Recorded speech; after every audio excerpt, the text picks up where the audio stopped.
Vous et votre partenaire vous séparez. Qui doit payer le droit de partage? Découvrez-le avec nous.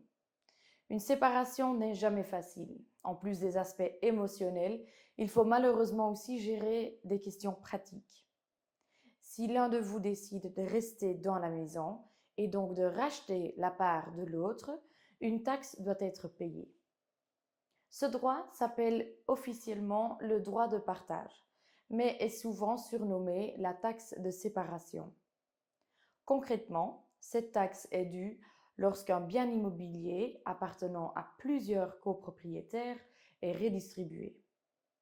Cela se produit lors d'une séparation où l'un des partenaires reprend donc la part de la résidence familiale de l'autre, devenant ainsi l'unique propriétaire. À Bruxelles et en Wallonie, le taux du droit de partage est de 1%. En Flandre, deux taux sont possibles. Pour les cohabitants de fait, le taux est toujours de 2,5%. Pour les couples mariés et les cohabitants légaux, le taux est de 1%. Cependant, pour les cohabitants légaux, certaines conditions doivent être respectées pour bénéficier de taux réduits à 1%.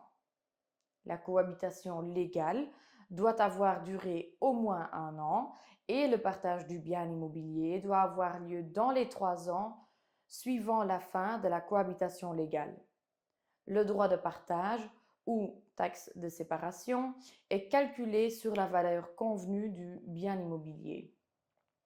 C'est donc la personne qui reprend la propriété qui est responsable du paiement du droit de partage.